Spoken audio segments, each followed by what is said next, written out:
Hello, today I'd like to go through the games that T1 and Team Liquid have played. So let's get to the game and to the draft. As we expected, Casio is still a big prio. We don't like to have her in the game, so we banned her. Why is that?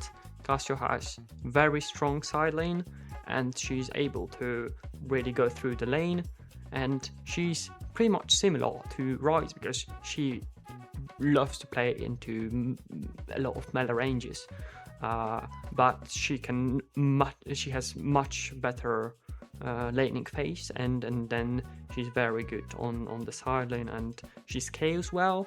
She has good itemization, and her teamfighting is just super good. With her utility from Miasma, but also ultimate and overall the ability to really click during the team fight. Jace very strong in good hands, especially Koreans. Very good top laners, mechanical top laners. Jace can really do well on top lane and then be very useful in a team fight, especially if you build the team comp around him. Naafiri, strong jungler, can invade, can do a lot through the game. Very good combination with Orianna as well. Rakan also solid pick, solid engage, can do a lot in team fights. Pretty good laning phase, cannot be punished that much, but of course he's not like a total winner of bot lane. Nocturne, also very strong jungler, early on can duel a bit, and after level 6 is able to do a lot on the map. Pretty uncomfortable to play against, and very strong in some picks, some specific picks. The last one for Team Liquid is Varus, and as I said earlier, he is a lane bully. He can do a lot in the lane, and then has utility of his ultimate as well. He has a lot of damage into tanks. He likes to play into melee range, but he can also be very flexible with the build and go like lethality Varus when he needs to play with range. So very versatile pick. So T1 can pick a few things. Typical things for T1 is some mid blind pick with like solid picks from Faker, and we would really expect that. Keep in mind that Bard is not here, no bans, and this is a typical ban for carrier, so we might see some strategy about it. Bard first pick is not that great, and I think T1 don't have prior for him that high, so that's also why we will see the Orianna pick here. Team Liquid will answer with Bard, so they will take it away because it's a fearless draft. And the second pick is Caitlyn, that is pretty much prepared, and they just wanted to play something like this. And it's a strong lane, it's a strong early game lane, and I think they can do a lot with that. But as well, if Caitlyn falls behind, and she's super bad.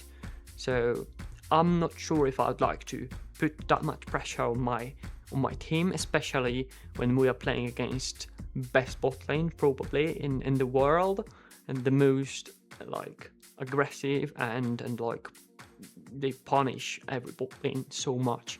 So I'm not sure if this is the correct like strategy, especially when like this is like a fact that T1 is better. So head-to-head battle, T1 always wins.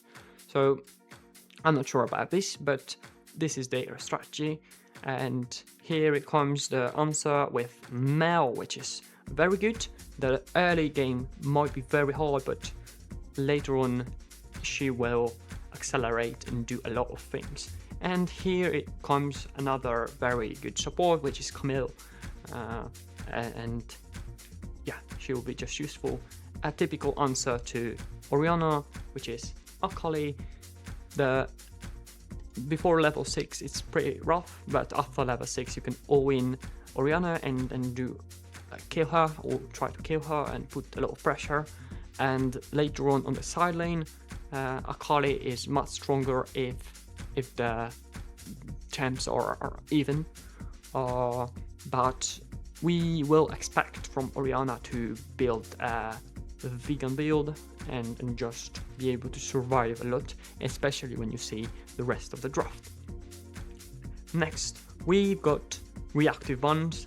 Here, jungle top, no, not peaked yet. So yeah, we will expect picks buns for this. Vi bun, very solid into Caitlyn and Akali as well, especially when they have two champions that can hit Akali in her W, which is like very annoying because you just need to hit any engage on her, and even though she's invisible, she will like get the damage. Listen, yeah, that's a good one as well. Especially when you like want to get a lot of lead early on, then Listen is a very good pick for early game, to just hold it and get to like later phases of the game. Poppy bun, Jorvan bun, typical, I'd say normal buns. Maybe I'd say more top lane buns, but this is the first game that every top laner is open, so blind picking it, it's not that hard. And here comes the Wukong pick, and the answer is the Xin Zhao, which is not the best here, but this is just a very good and very solid owner pick. Like, this is owner's one of the best picks, so yeah. And a good blind, which is got Gnar, and the answer for that is pretty wild. And this Morgan, he has some balls and then just picked Yasuo into him, which is a typical answer.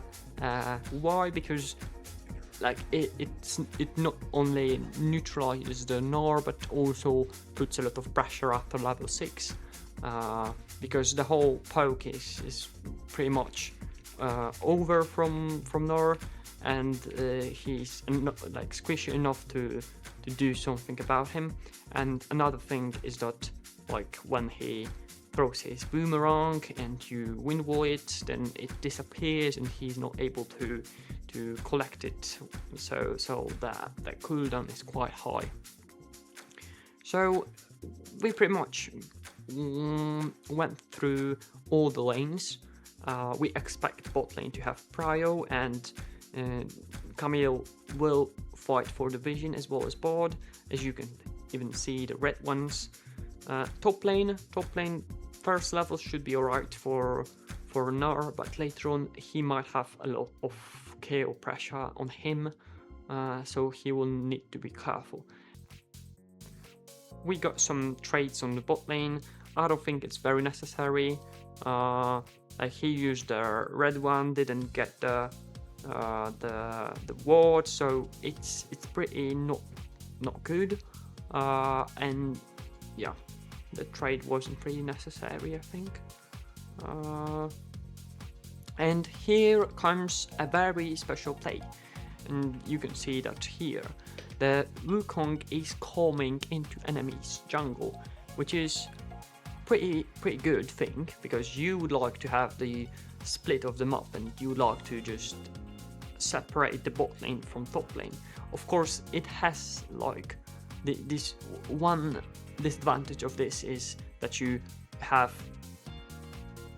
both side lanes that want a lot of attention, but if you decide to play with Caitlyn, and I think it's a correct thing to do here, then just leave Yasuo, he'll be alright.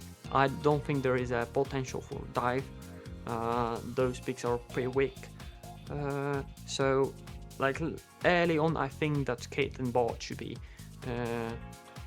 be having a lot of attention, and that's what Wukong is trying to do. he put a ward here, and there is a word from T1 as well, and that word will be crucial, and it also will show us why words on Raptors are so valuable. And look, again a bit of fighting over the vision, which is very typical on bot lane.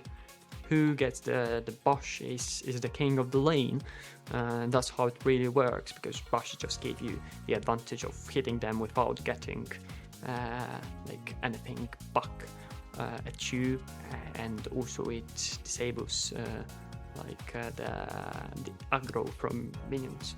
So bashes are everything, both on engagers and the like marksman's range supports.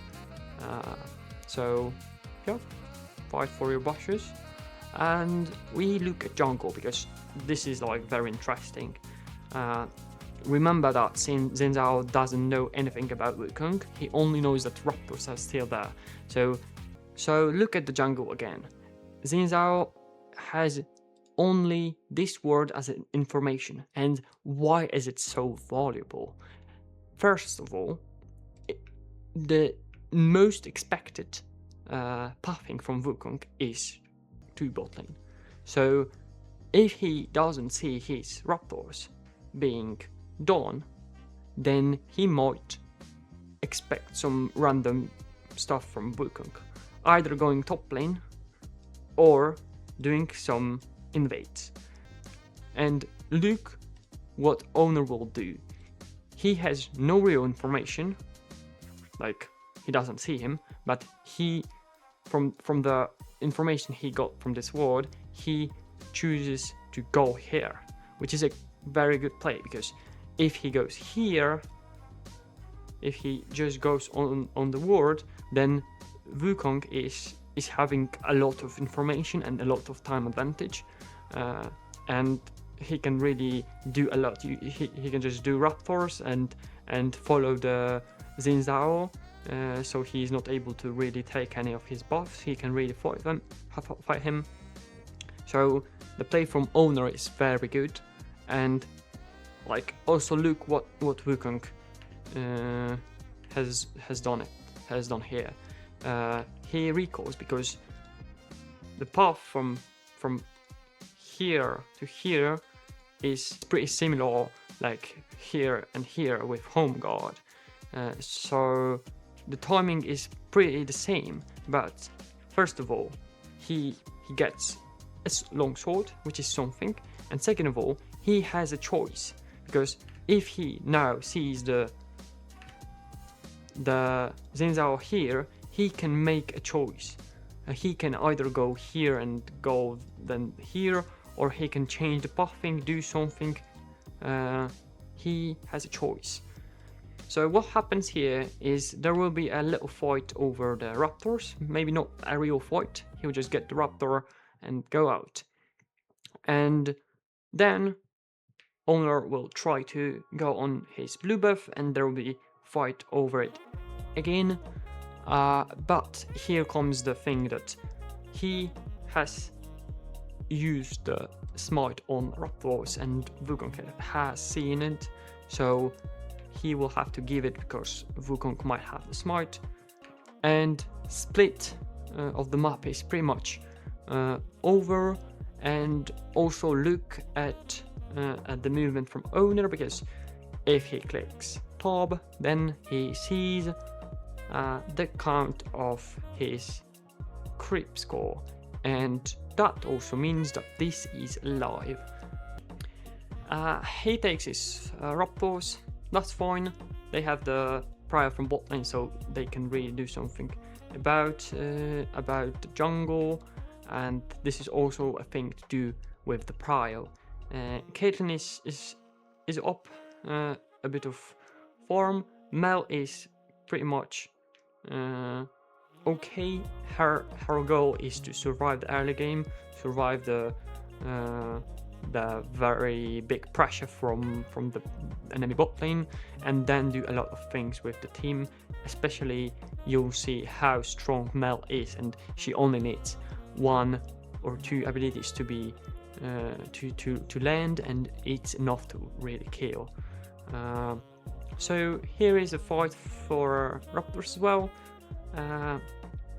Owner gets it, and it's a little bit of a recovery for him. And on bot lane there will be a rundown. Considering that Caitlyn has a ghost, she can just press her ghost, and pretty much with lethal tempo she can just run on Mel. And good for Mel that Zinzao was buffing here, because now she can really stay and farm those creeps, which is very good for her. The dragon is being killed, and also this is like a thing from the prio on bot lane, really, even though the prio mid lane is big, but Caitlyn and Bart are pretty much very strong, like in comparison to Mel Camille at that level, especially when they are first on the river and when they have set up even a little bit with those few wards and a crop that gives movement speed. So as you can see, supports are not really laning on bot lane. After level 3 they pretty much go on the map and just do things, which is typical for Bard and Camille, because they don't really need much more. Of course level 6 is good, but they will get it sooner or later. Lanes are going pretty much as we expected, and now the bot lane is getting a bit harder for Caitlyn, because now Mel is able to fight back, and also a very interesting choice of an item, because that item means that you want to bully the enemy a bit more, and you will have to come back and recall sooner, because your mana might run out. So yeah, and she'll be able to prot belt, which is good here. If you can use it well, then prot belt has a lot of value, especially for immobile champions like Mel. So there are grubs taken, 2 for Xinzao, 1 for Wukong. Nothing really happening in here. Here is the fight on bot lane. Just Caitlyn used her ghost, but as you can see, Mel is able to fight back, and here comes the carrier play. A long jump. I don't think it's necessary. I mean, it's good. It's good because Akali came here and got the kill, but the mid lane is pretty fucked, and the gold value from Ferris is also very high, and Camille uses it very well. But if we put another champion here and it's like not to lose, I'm not sure if that's very good. But yeah, especially when you flashed for it. Overall, like, they could just end on this, like here, and that's enough for me. This is 2 summoners for her. She can have level 6 soon, so she would be dead anyway a bit later on. So it looks cool, but I'm not sure if that's very necessary. But yeah, it's still worth, surely, but yeah. So mid lane is pretty huge right now. Big value from the plates as well. Orianna already bought her boots, so if she gets the upgrade soon, then she'll be very strong. Again, fighting over the vision. And here really comes like, this will really show how strong the male Camille is. Both of these champions just are super strong with like burst damage, and this will be like fucking crazy when you see it, because those are like 4 abilities used for Caitlyn, and she will be just dead. This is E from Camille, Q, and Q from Mel. This is just crazy. She dies here like that from like 80% of her health. So it really shows how strong she is. And here Camille can just get the ultimate. Mel needs to tank and get the aggro and then drop it. And yeah, they are pretty much alright. Here comes also the fight on jungle, top jungle. Yeah, Akali is quite strong. They will fight over the crab, and the outcome will be good for T1, because here comes the kill on Wukong, and here Faker will kill the Rihanna as well. Yeah, I think that maybe this is like an overplay. I think that Akali could have escaped from this, but surely she wanted some more. So yeah, but Faker just did his job, hit his abilities, and yeah, he delivered here. Here comes another dive, which really shows like what this bot lane is supposed to do and what is like capable of.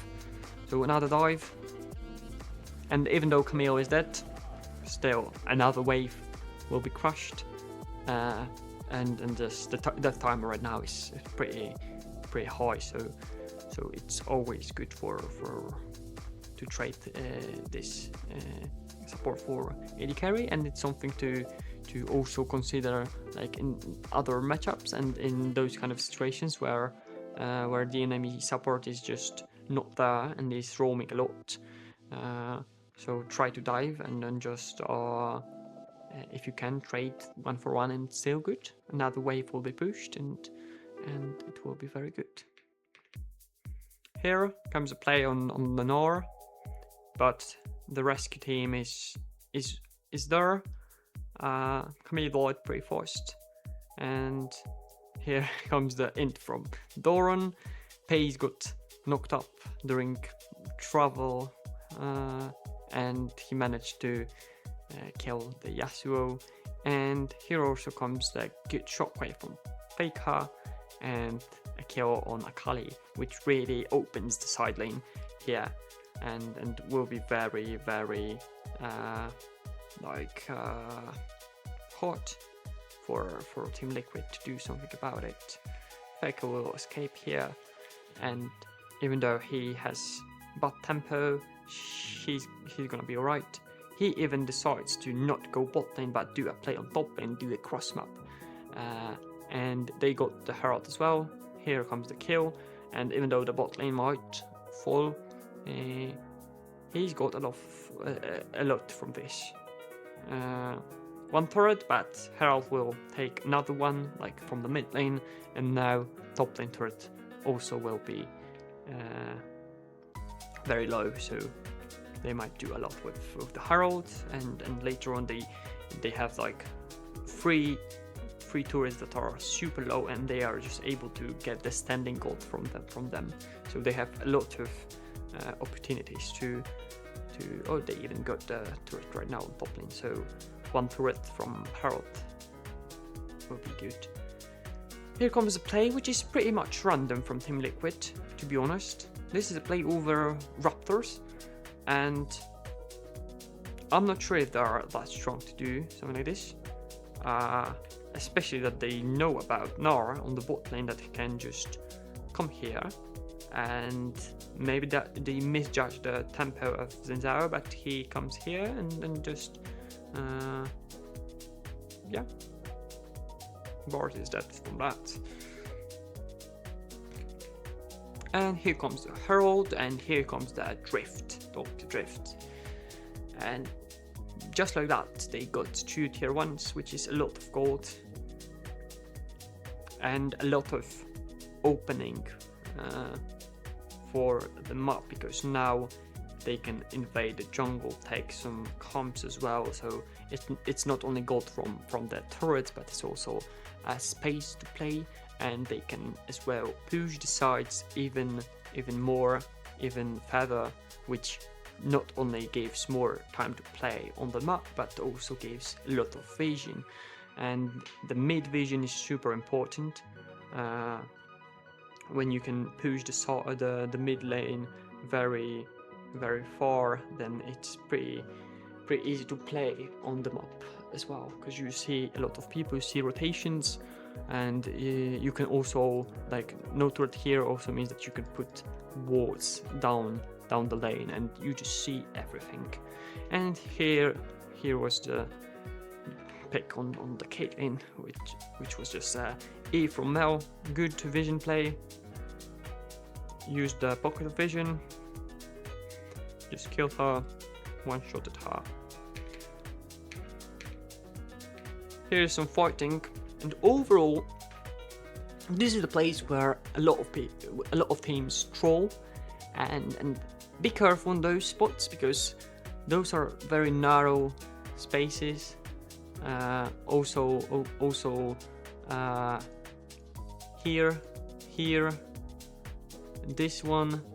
So this is a very common bush to really come back the game.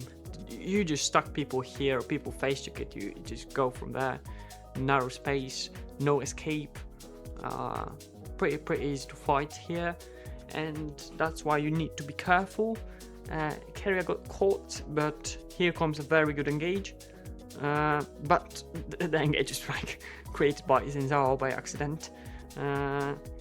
So yeah, good engage, but the lead is that like high that they can't really fight back. So they used everything, and they managed to get a good fight, but still the outcome is pretty much shit. Here comes the big thing, because there is a dragon here, and it's being done right now. The whole vision is on the bot lane, and the side lane where Nora is being pushed very far. Mid lane is also gonna be pushed, or even was pushed. Yeah, it was pushed.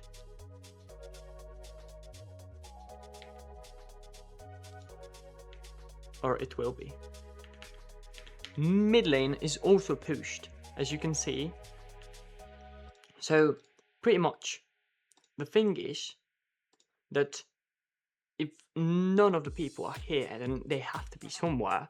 So considering that you've got a push here, you've got push here, you've got all the map here, and you've got pretty nothing in there, then this becomes a weak side, and you need to, like, the only function of the weak side is to just not die. You can really, like, sacrifice those minions, and it doesn't really matter, because you get things on the other side of the map. And this is like something for top laners as well. Like, when you're being a weak side and you're just here alone on an island, then don't try to do anything fancy. Don't, if you are not sure, then don't even like get the minions, and maybe don't get the exp if that's necessary to survive. And here is the very big mistake from Faker, because those minions don't matter, and like his life is valuable. So the play here to just walk up is like super necessary. You got things from on the other side of the map. You got the dragon, you got the push on bot lane, and then from the push on the bot lane and push from the mid lane, you get the tempo. Because now if Nara would like to do something on the map, he can he can do something them up, or recall and then do something them up, and the other side laner will be from the enemy will be like busy taking the side. So this is very necessary play from Faker, and really do mind its top laners, because like it's pretty much a common mistake, and as you can see, even like Faker can do that. Of course, it was just greedy for minions, and he like expected to be a little bit like safer here, but yeah. Here comes a typical like setup. They just get the side lane pushed, mid lane pushed as well, and then they look to do something on the map. By that I don't even mean like do some play, but sometimes it's just about a vision, creating the vision and having time for that, having really space for that. So they do that, they just clear the vision, set up the vision, look for fights with Camille as well. This is like a common thing. If you have any sort of engage, hard engage like this, then you can try some fights. And here is very good fight for Team Liquid. I mean, it would be very good if the situation was not that fucking bad, but overall the engage from Wukong and the whole, this is like one of the best fights that they could have even picked, but yeah, it still doesn't work. He's got a perfect engage, they got everything, but it's still not enough because of the stats of items and all. So yeah, and that's really gonna be it. They just, with the advantage they have, they just go two lanes, and this can be it. We don't really see the lanes after the not sure, but they can just choose 2 lanes and finish from this. Really, they can see they have two mages. Just make sure that every mage has their own tank. They don't give a fuck about Akali. She also cannot do anything about like the taking the base, but yeah, very good engage. I would like to see more people doing something like this. Great coordination with Doran and Faker. So yeah, communication, and that's it from the first game, really. Okay, so maybe less about the draft. And the bans are pretty much typical, pretty much the same. Still, they got like a few picks from 41, but here there will be a rise pick for Faker. It's a typical thing for T1 to do. It's a very good blind pick, but it's also a comfort pick for Faker. The answer will be Nautilus Senna. Not bad, they just prepared it, wanted to play it. The answer to that is Kalista Renata, which is okay, but I'm not a fan of this. It is, again, like you put a lot of pressure on your bot lane on your team, and of course they can handle it and they are good enough to really win the lane, but overall this really needs to do something, because if it's picked up early in the draft, then they can build the whole draft, and then you can build the whole team comp about it and just make Kalista's life a little bit uncomfortable, or even make it a bit unplayable for her. And here comes the Talia, even matchup on mid lane, and very useful later on, and like also T1 have to like keep in mind that there is a Talia as well. Another picks, Rumble Blind pick, very good as well. It makes Kalista's life a bit harder. Good blind pick overall. And T1 answer with Fight and Mesa, which is like a very good hard engage and a follow-up engage, which they really need, because they want to get on those guys. And the last pick, that is a good pick. Yeah, it's a Poppy jungle, and it's very valuable into those picks, into Ambessa, Vi as well, and Kalista of course. But we're not really talking about like Kalista being very much affected by her W, because this is not gonna happen. Like they won't be on the pretty like next to each other, so like they will be separated a lot, and I don't think that Poppy is able to really go in, because this and this one love being like close to the enemies, so they're able to hit and deal damage. So draft is, I'm not a fan of draft for T1, but this is their decision and they are comfortable playing those picks. This puts a lot of pressure, and I very like the draft from Team Liquid, because it's just very simple execution, very simple functions, and it's just easy to play, so much easier than T1's draft.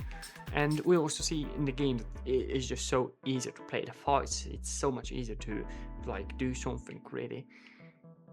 So here, top lane matchup is like pretty even, but I don't think Ambessa can really do much. I think that Rumble is doing good on this matchup. So yeah, jungle matchup doesn't really have anything crazy about it. Poppy having a better clear now is going to be a threat in drafts. Mid, as I said, pretty much the same, very similar picks. They like to play into close range, a lot of movement to roam, similar ultimates with like ability to roam and do some plays. And the bot lane is the most interesting one, because level 1 is like overall early levels are very good for Kalista Renata, and they will try to take some sort of lead from the lane, and will mostly observe this lane. So we'll see that they are again fighting for the vision, and as you'll see, like they are very prepared for the ward here, and they just immediately kill it.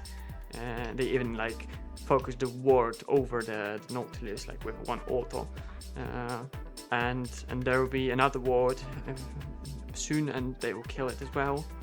So yeah, fighting for the vision, it's very important. It's crazy that she got it here, but yeah, bot lane is gonna be pretty aggro for T1. They will try to do something. And here also comes a very interesting pathing, because you would expect both junglers to path bot lane. One wants to like do something about your bot lane losing, and the other wants to do something about the enemy jungler doing something. Yeah. But here, Owner decides to go top lane, and firstly might be a bit like, at first that might be a bit like weird, but it's always on jungle. Junglers can be very creative, and if you have a plan, then everything can be like a lot of plays. There's a big scale that you can like make play on. So as you can see, here's a very interesting choice, and what I guessed is that he wants to have a good timing, and he'll just clear the whole top side. He'll have a free crowd because Poppy will be bot side. Nothing will happen on bot side because she will be scared to do anything, and this bot lane will just aggro so much. And then she will have a great timing on the map, so she will come bot lane again, because that's where her camps will respawn. But what we'll see is that like this whole plan is about diving the bot lane, because Renata is very good with dives, and they will just set up it from the start of the game. So this is also like, you can see how planned this game is. Like they knew from the start that they wanted to do something like this. So yeah, we'll see how it goes.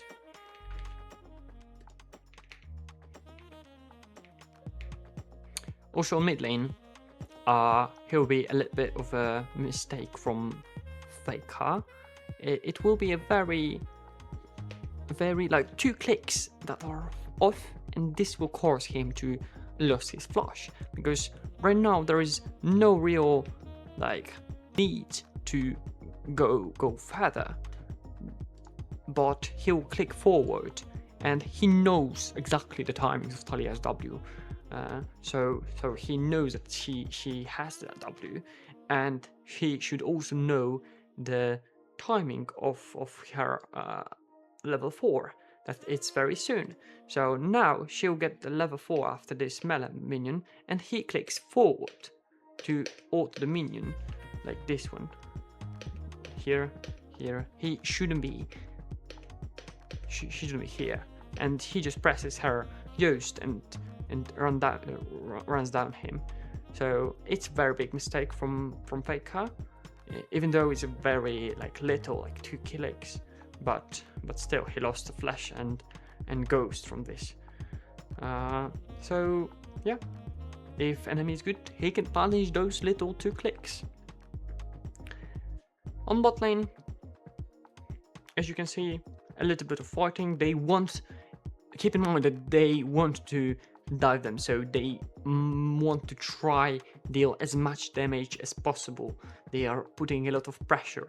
They are trying to pull them as much as possible. And here comes the Vi. Here comes the whole plan that she has a little bit of a window because her cracks are still not up.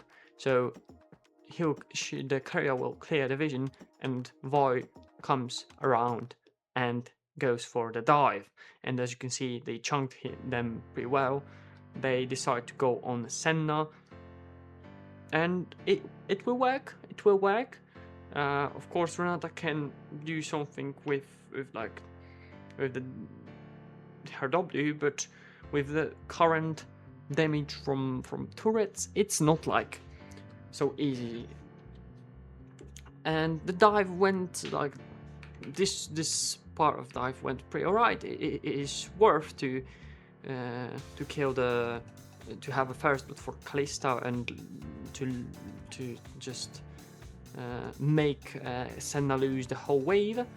But the Talia comes for a rescue, and it really makes it not that good. But still, Kalista got 400 gold, which is very good, and Senna falls behind. So again, they can still accelerate and snowball from the bot lane, and yeah, that's why like it's still okay if they manage to do something with the bot lane, and yeah,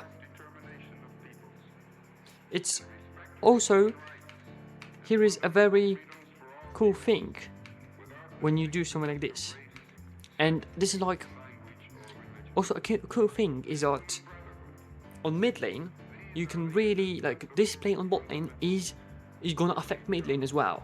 So Talia has to decide, do I go bot lane and help my team, or do I stay on mid lane and push the wave and do something about it? Because if right now Faker, like he would call that he needs to recall somehow, and his lane would be very bad, then making this kind of play is also gonna like make it better for mid lane, for example, because right now if Talia is away, then Ryze has easy recall and free recall, and in some harder matchups it might be crucial for the mid lane as well.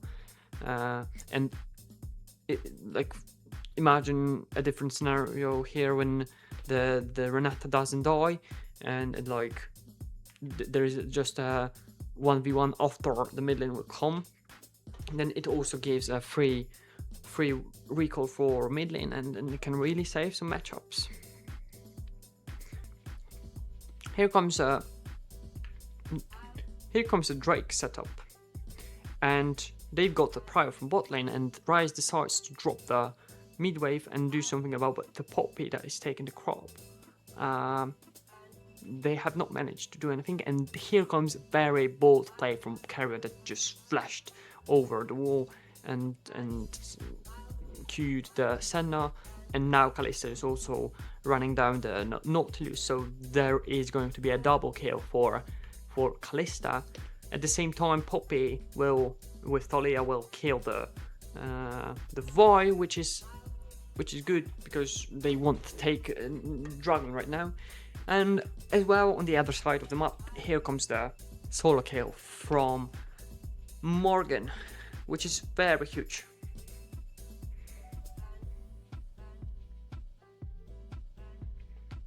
Kalista tries to do something more, but they don't really find anything, and Carrier just dies. It fucks up the tempo as well. But again, like, it's not easy to take the Dragon when your bot lane is much weaker. So here comes a play, and I'm not sure about it. It's a skill check, because if he lands everything on Faker, then Faker probably dies.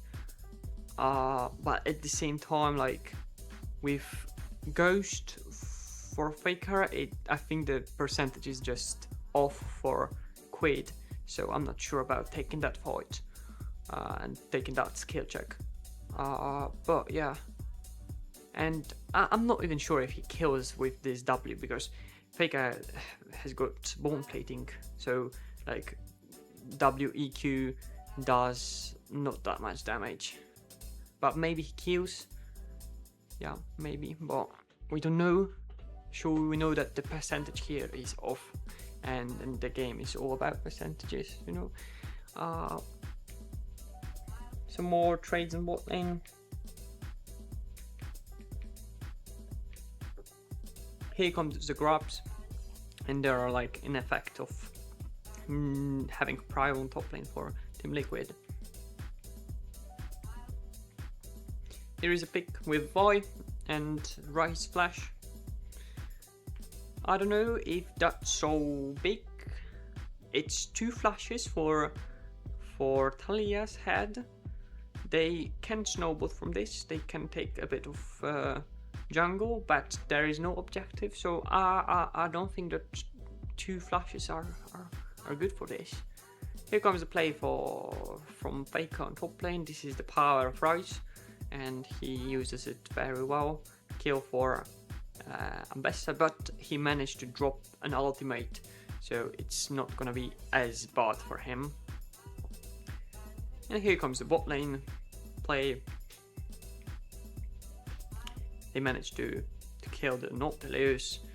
Paige escaped on low health, but here comes the Talia that will refrog. Have a big advantage in the items, as you can see. Rage Blade for Kalista, and no real items yet for Senna. So Senna is very weak right now compared to Kalista. So they really try to do something with Kalista and Vi. They try to take the Drakes. They try to just do something. As well, you can see that Faker is delaying his Road of Ages a bit to just get the level 16 with the stocked Road of Ages. They try to make some plays. They are just very aggressive because they feel very strong, but even though they feel very strong and they are stronger, but still it's not like completely free win, and they have to respect the enemy. And here comes a pre-bot, but like play. Vi dives very deep. Pace is not very able to do anything here. Then he's got like Talia's E. It's not like very like this fight is not that bad, but still, like, overall it's not the best fight. They cannot just like that go in, especially for Kalista to hit. She needs to have a little bit of space, and here the space is just so narrow with Talia's E. It's so hard to click for her and deal damage. And Rise is not a strong champion right now as well, and Talia has much more damage, not only with like items, but as a champion as well. right now Talia is just stronger, but the item advantage is also like huge. So I'm not sure about that fight. This is just a bit of disrespect and just maybe miscalculation.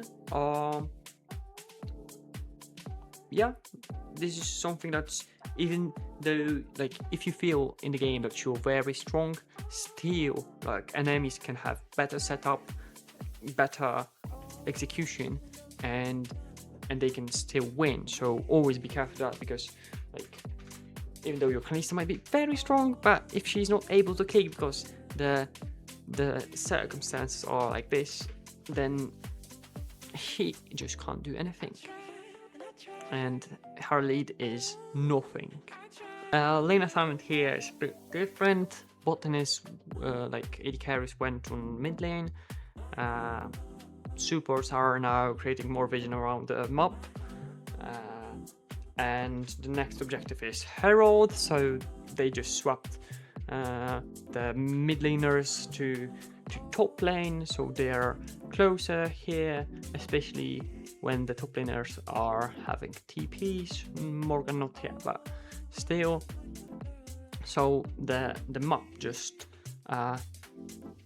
pivoted a bit on top side, as you can see. So again, this is like an island, and unfortunately for T1, the island doesn't go so well.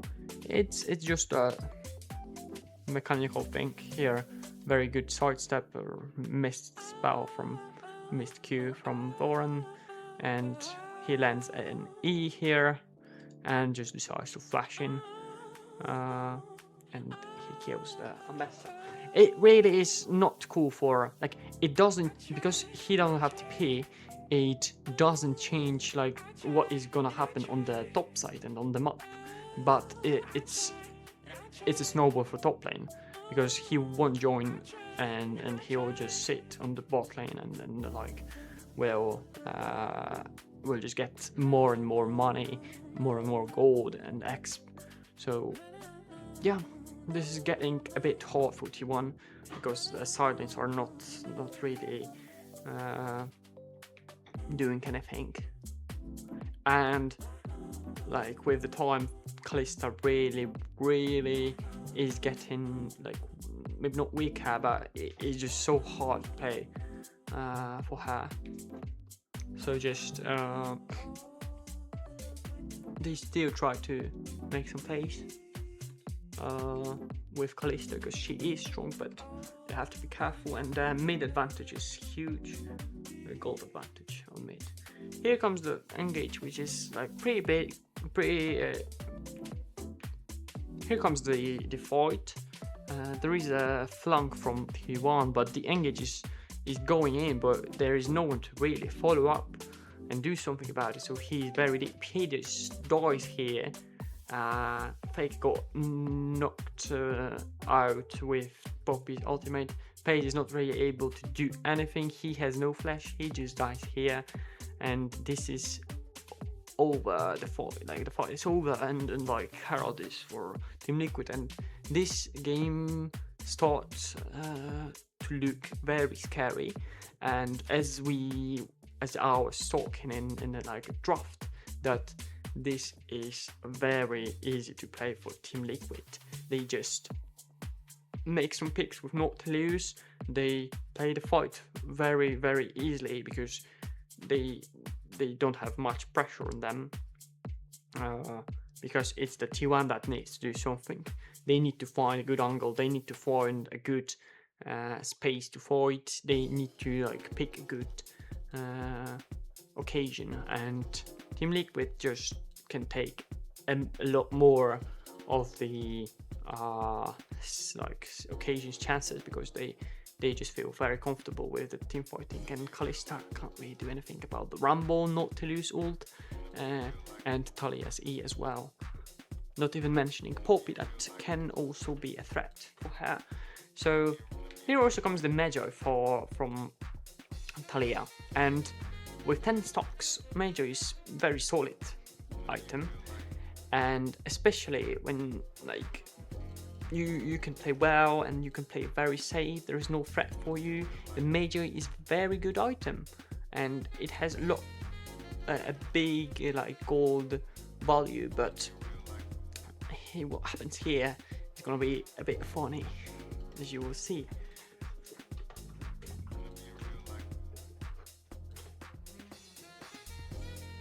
Here again, just T1 is not very like able to do anything.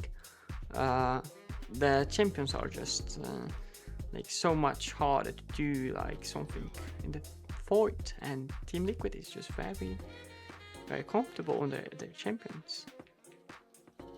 So even picking like good fights, but still they're not able to do anything, and it's just getting worse and worse with the time, because they try like desperately, they try to look for fights, because this is the time when Kalista is still like strong and all, but now it's getting like rough, and from this point the game should be over for Team Liquid. But yeah, we all see this is banging. Here comes the choke from Quid. He will use his Secret Arm Guard, and yeah, this is big, like considering that there is a void here, he bought a Magi, it's a big gold value that he just lost with this all. And after they see him and they click tab and they see that he has no arm guard, then they might try to pick him as a victim, which will happen soon.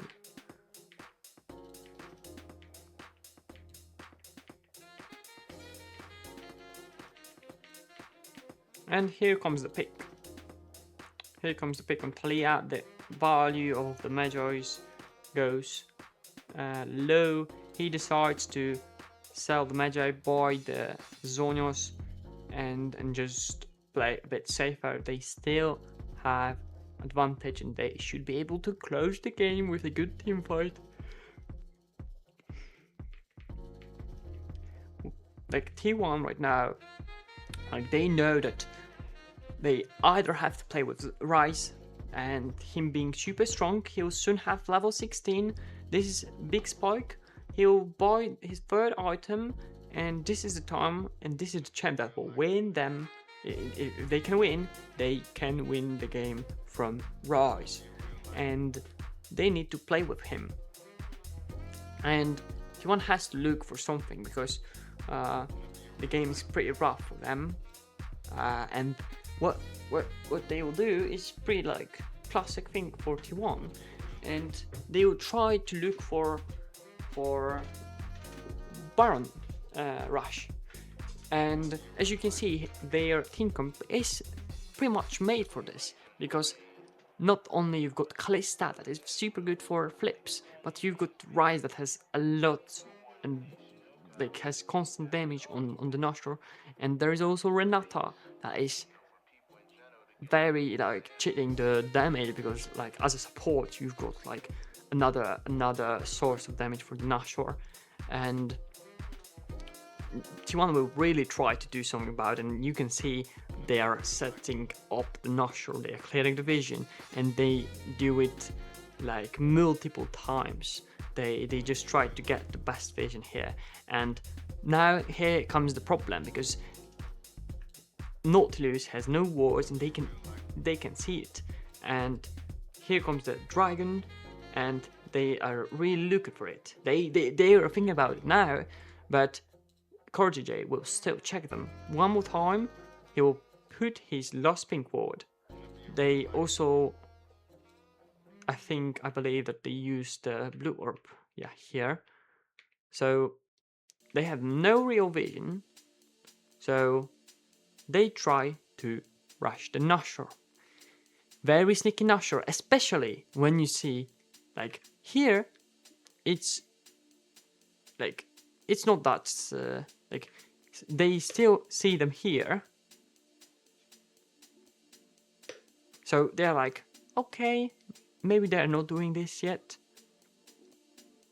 And then they see Kalista meet, so they are like, okay, they are not doing this. And you can even see that Morgan puts his control here, not in natural play, because he does not, or they do not think that this is like a natural angle at all. But as you can see, Renata Rise just destroys Nashor so quickly, and it is Nash 41, and this is the opening for the comeback, because it really stalls the game and makes it a bit longer, so Rise is able to build another item, and another item is gonna be Rabadon's cape. So it's a big spike for him. Even though Kalista can't really click, like with 3 meta champions that are not putting that much pressure on Rise, he will be able to do a lot in the team fight. Here, he ints a bit. I mean, ints. They just punish him. Morgan was very patient with standing in the box. But yeah, now they just want to stall the game a bit. They won't have anything from this natural. They just have time, and that's all that they need.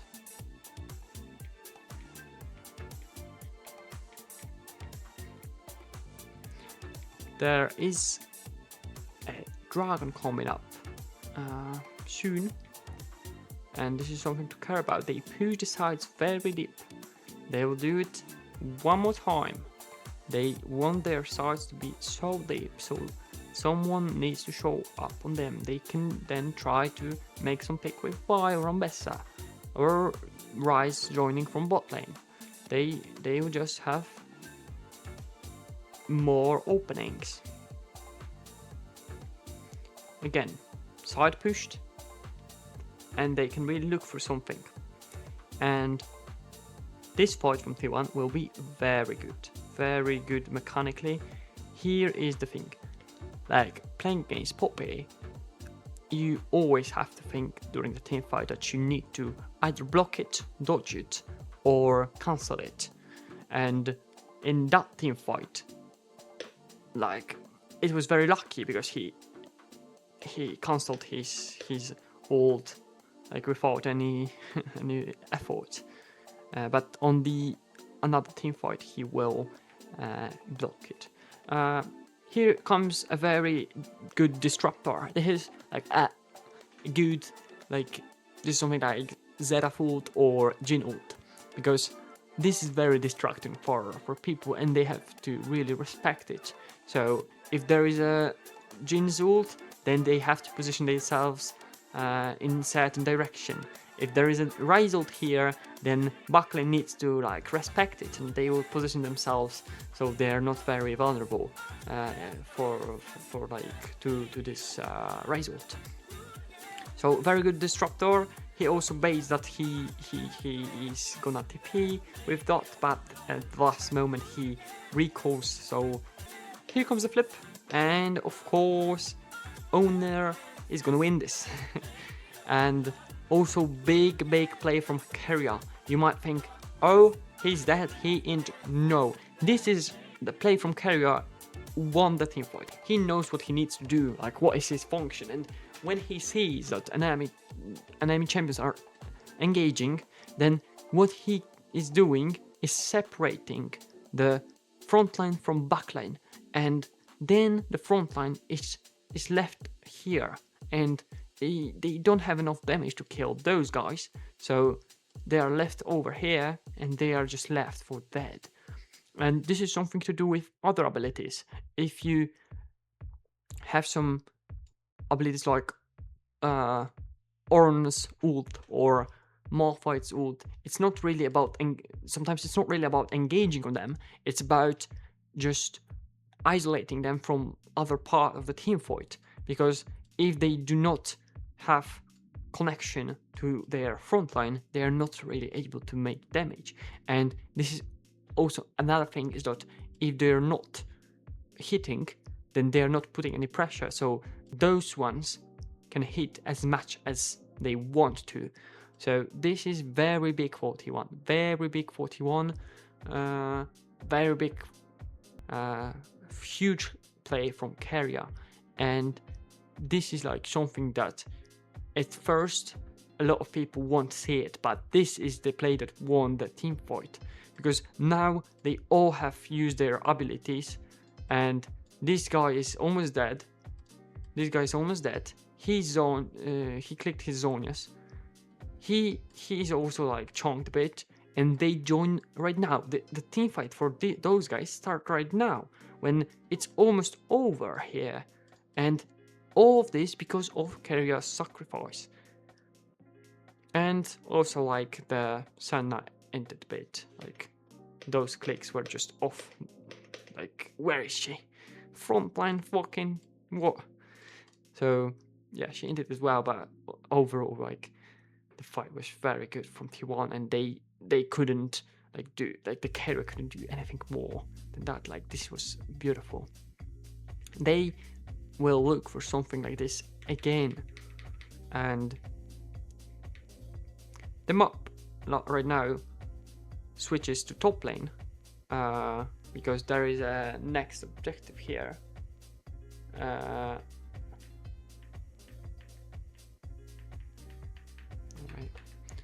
The map after this will switch to top lane because there is an objective here, and they use the fact that the Rumble is still dead, and they also use their damage on Nashor to really chunk it, and they do not even flip it because on this HP they just click all the buttons. Ryze can click EQ, Kalista presses E, there is a smite from Void, and it's not really a flip because even though Poppy is here, she's not able to reach when this just dies so quickly. And they can sacrifice Ambessa, they will also sacrifice Faker here, but still they stall the game, and they are able to have a little bit more time until the next dragon that they will fight again with more items on Ryze, more items on everyone, and this just gives them another chance. Now it's pretty much like very even, and considering that Ryze is super strong, for me it's not even like Ryze is very strong, and Kalista as well with the Jack show and being a bit more tanky, she's able to sacrifice a bit of her health to deal some damage. So we are looking forward for this fight on Dragon as well. Here is going to be a setup. You can see Ryze going top lane, pushing Silent very deeply. Ambessa also pushing bot lane. Ryze is having a tempo here. He is already on the map, and Rumble is not because he had to get the side. And here comes the fight. Very interesting one as well. Main function, take the Poppy ult on you and just block it. Yes. The engage is good, but the numbers are just off, and the Ryze is just killing them all. Ryze just click like QE, QE, QW, EQ, and the game is just over like that. This is a great example. And here comes a flip and honor fight. So this game is a great example of how to come back, how to think when you need to come back, when your draft or your whole team comp is falling behind, and when you need to do something, you need to like look for good fights. You need to look for some crazy ideas, maybe some sneaky Nashors. This also shows what is the difference between like very good team and good team.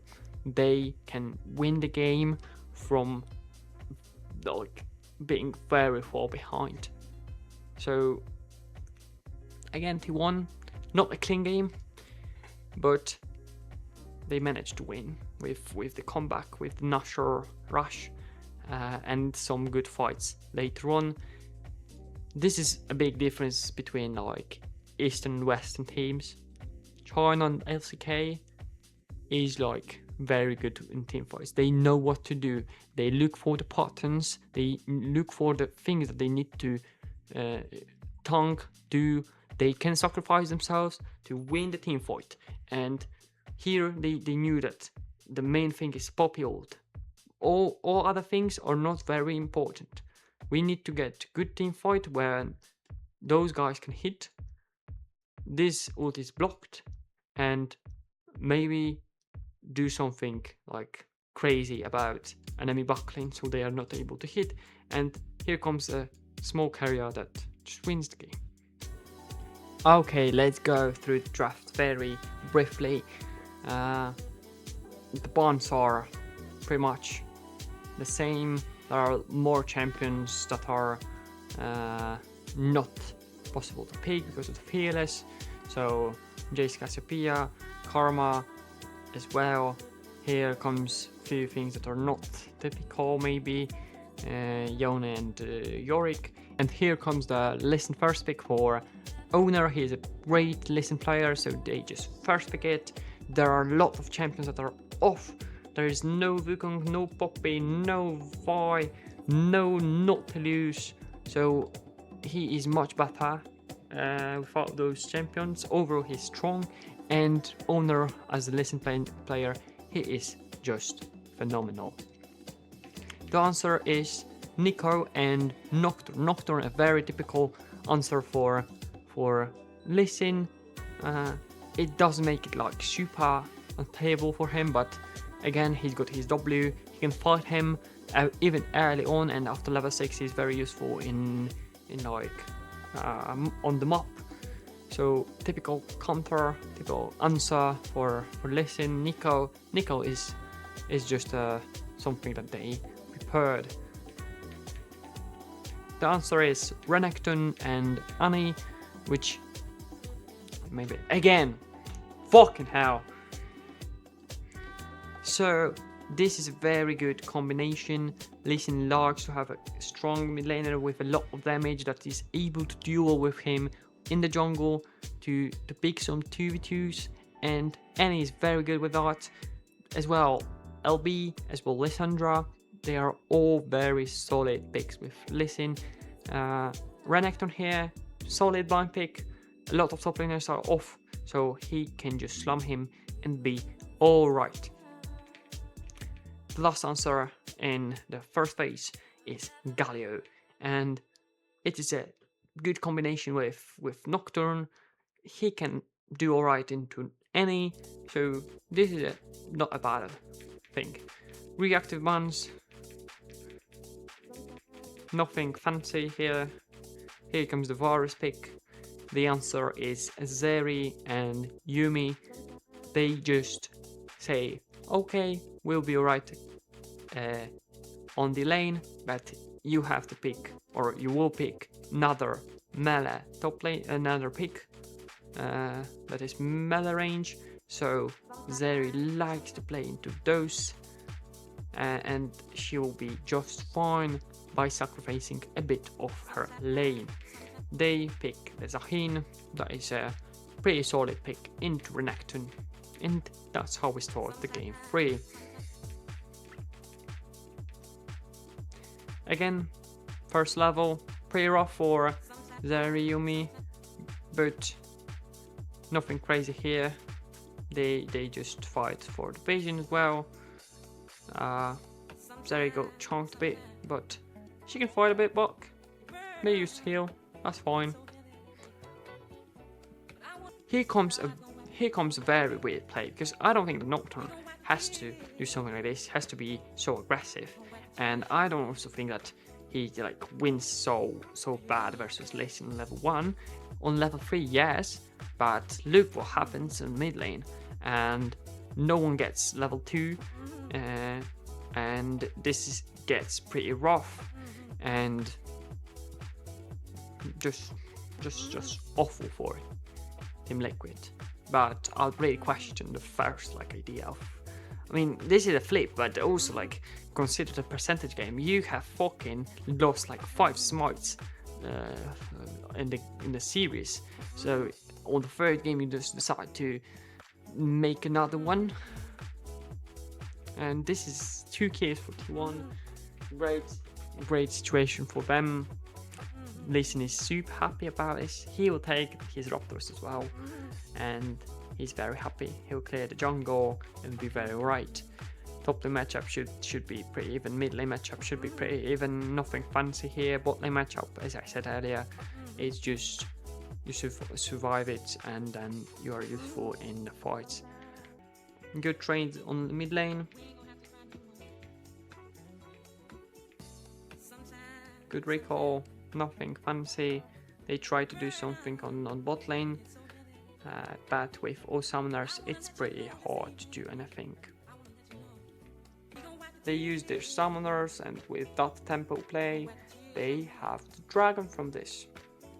Even though enemy bot lane could have prio, but the play on them just made them lose it, because prio is not only achieved by having more push, but also when the enemy is just not able to fight for the wave because they don't have HP for that, or they don't have any resources for that.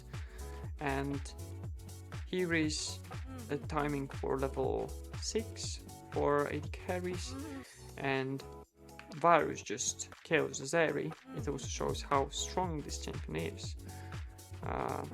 And if Listen was not there, then it's 2 kills for enemy bot lane, but Listen is here and he plays perfectly.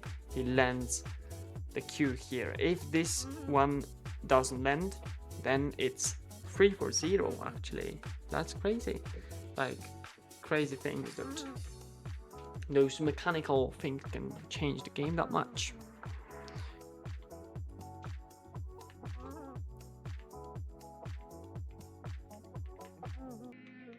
Okay, cut this off.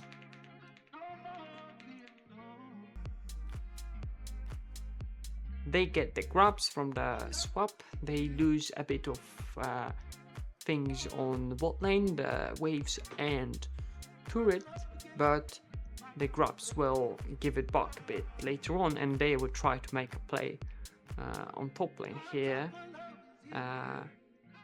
Let's see how it ends up.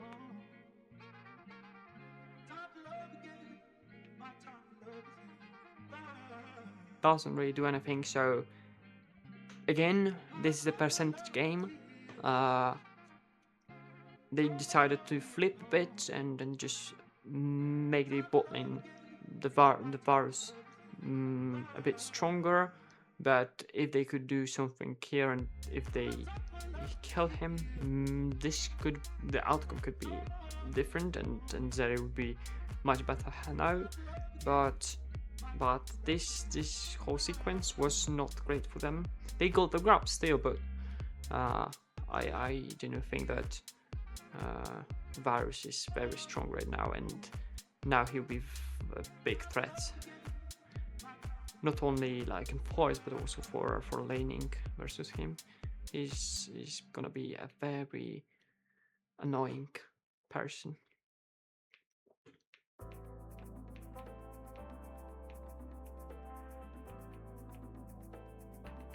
Again, Faker just uses his ultimate to chunk enemy mid laner as much as possible, so he's not really able to play on the map.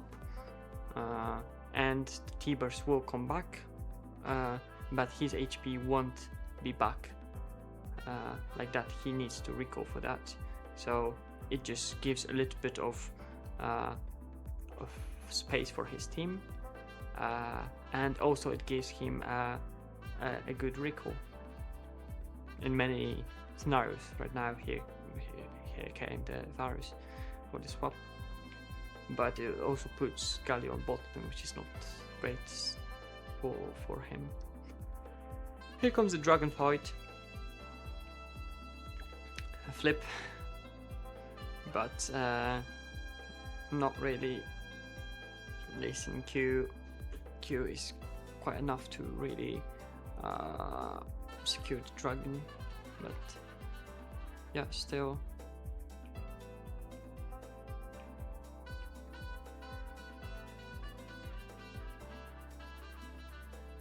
Here comes some plays, because Listen is very strong, so he wants to do something on the map.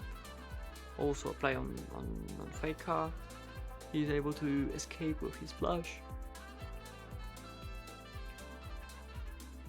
Taking the tier 1 turret because of the lane assignment that they just did. The Faros went bot, so they're not really able to fight back about mid prio at all. So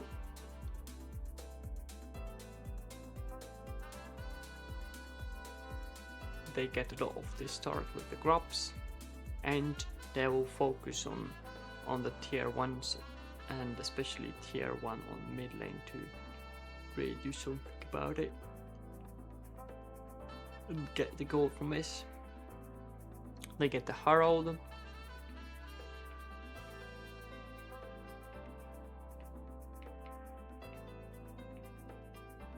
They try to make a play on Hiii on Renekton, and as well they do the play on mid lane, but bot play doesn't work. Mid play also doesn't really work for any of the side. Again, chunking the turret with the grubs. The grubs are paying off. They'll try to get those turrets soon, and with Herald they are pretty much able to do it if they want to. Right now there is no real reason to do that because you've got Renekton on top lane, and this whole thing on top lane is just a result of the whole lane assignment and TP advantage that Renekton has. And typical play, just put the Herald before the fight.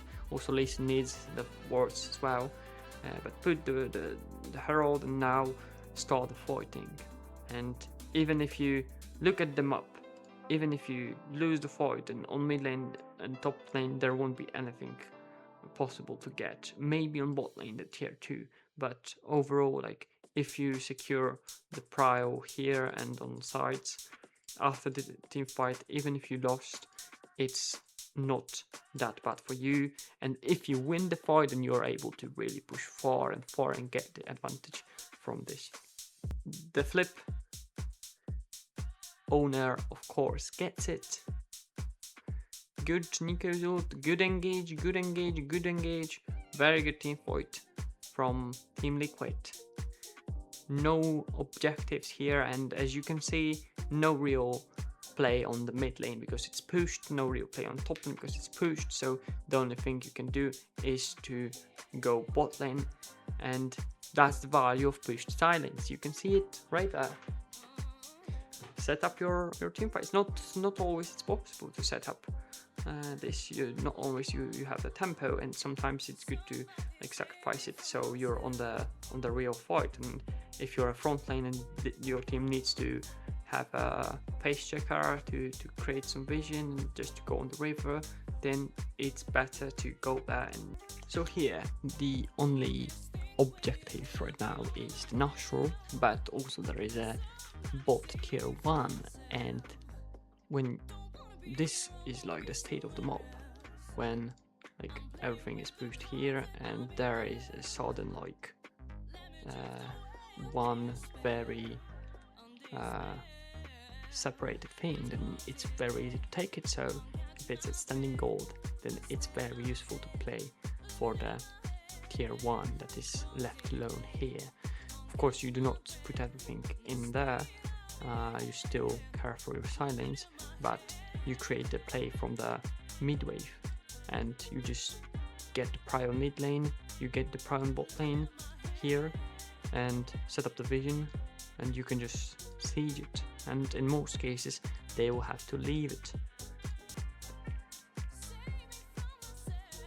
Of course this is a bit different here because Nashor is on the other side of the map, so they are not really able to commit like entirely. It's always good to play for the things that are the easiest to take. So if this is like the only tier 1 and there is nothing else on the map, then just play for it, get the mid wave and set up everything about this one objective and try to get it. and always like care about lane assignment. Every play should come from the mid wave, but not like always it has to be bot lane that is on mid lane. If your like mid laner has ability to push the wave very good, then if your mid laner has the ability to push the mid lane, if your mid laner has the ability to push the wave very well, then you can put him there as well, and it will be fine. Just it's not about just putting your bot lane AD carry or anything for the position, but it's about like putting someone with the function. It could be the top lane as well, if this would be like an Avia or something. So just keep this in mind, that we are thinking about the functions of the champions and what they can provide. And here is another, like, some picks. They try to do some stuff. They are able to get the Annie and listen, but then here comes the Zeri with the rescue, and like she's able to fight back a bit.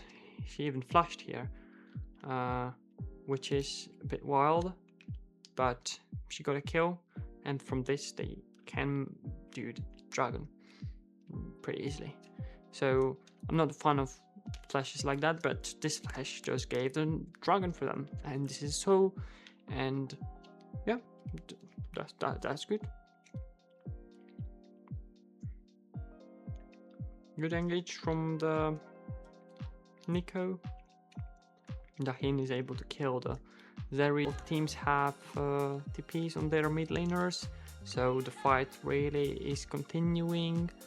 And as I remember, it will come to a flip again, and this is just so funny how many times this has happened, and this is just like, if you play like BO5 and then this happens in every single game, this is so frustrating. And that's also like, junglers, work on your smarts. It's so valuable, because the more even the games will be, more flips that are going to happen.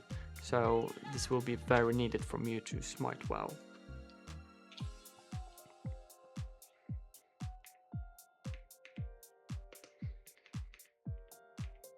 Now it will come to one fight. They are all, like, you can see that top lane is pushed very far. No one is really caring about bot lane, and this is also a thing, like, if no one cares about bot lane, then you don't have to care about it as well. Especially when there is a Nashor on the other side of the map, and they try to pressure a lot the Team Liquid. They are moving very fast on the map because they have a cloud dragons, and like they can really cheat a bit of tempo as well. Now they will try to get their top lane as deep as possible, and a typical play when you just pressure the enemy side lane, which is like pushing a lot, to TP here. They use the TP. They will also try to get Nocturne's ultimate. They managed to do that, and he just flashed. Nashor was resetted, and now Zeri is just gliding here, and this would be a pentakill. Very, very good. And this is just it. El Clasico from T1. Just one fight and the game. And Zeri pick here, as you could see, without any pressure from Nocturne's ult, no pressure from any other ability, maybe Nico's, but Zeri has everything. So this is also how you play when you have your sums up. You can do like anything you want if you're feeling confident, and that's why I will talk about using them correctly, because it's so important. Without summoners here, even though Zeri is super strong, she's not able to do that. She's not able to just go and glide like this, because she has to respect every ability, even like Galio or like Zahin. But with her flash, she's just able to play like this. She just is here, and there is no pressure on her. Like normally, if she is like the first target, she would be so much pressured without her flash. But here she can just glide, and especially after an enemy team using a few of the abilities, no Varus ult, no Nocturne ult, she's like, she knows exactly what an enemy can do. And this is the thing, if you want to be a good carry, good AD carry, or just a good player, you really need to count the abilities. You need to be aware what can happen, and because if the Zeri is blind here, then she won't be able to go like that, because she has to respect the Varus ability and like all the stuff. But if you analyze before the team fight, what can happen from this one? He's got his Q and his W, but it's not really a threat. From here, it's the ultimate. From here is the flash W or the E. From here is the ultimate. From here is an ultimate with flash or like protobelt. So if this is not a threat, there is no ultimate from here. This is not a threat because I have flash. There is no this, and I have flash, and I am fucking paced, and I will react to that. So this is not a threat as well. Then Zeri just can fucking kill them all. That's the thing about AD carries, and if you're aware of every single abilities like that, then you're able to play the game. And this is something that not only AD carry should do, but everyone should do. And as a team, you also need to do it. Like, you need to find the patterns, you need to find how you can win the team fight, what they have to use, what I have to get from them, what I have to maybe do, how to do it, like what I need to do it, what I need to, what circumstances, what like position I need, because sometimes you want open space, sometimes you want more narrow areas, because like always like keep in mind that you need to think where you want the team fight, and if this area is good for me, because some of the team comps will like this area, some of the team comps will like this area, but just remember that it's just something to think, because from thinking you'll really get a lot of advantages, and those are things that you can do during your farming on mid lane, top lane, on the jungle. You can just think about a lot of stuff and get them like in your mind. So this is like an automatic thing, because when sometimes it's, you don't have to actively think about the enemy, for example, enemy Varus ult, because it's just in your mind that if he has no ult, then I can play. If he has ult, I cannot play like that. And for AD carries, it has to be automatical, because you need to put your focus, all focus, into clicking, because your clicking needs to be perfect. And if you're able to get a lot of processes like in your unconscious thinking, then you're able to play at your best mechanically, and this is what really matters. And think like that on every champion, on every role, because like Renata did in the previous game, and she just won the team fight with her sacrifice, her play of separating the back lane from front lane, and she knew that that this play would be very beneficial for them. And the same goes for Renekton, that he needs to tank this or this, or he needs to flash W someone, Listen needs to kick someone, Annie needs to T-burst someone, and maybe Yumi has to click the shield on the right timing, or press exhaust on the right person, or press Mikhail on the right timing. This is like all the things that you should think about, so like the fighting will be much easier. And if you keep in mind those things that you will think before the team fight, then the whole team fighting, if you set up everything correctly, it's all gonna be much easier. Thank you very much. See you. Bye bye.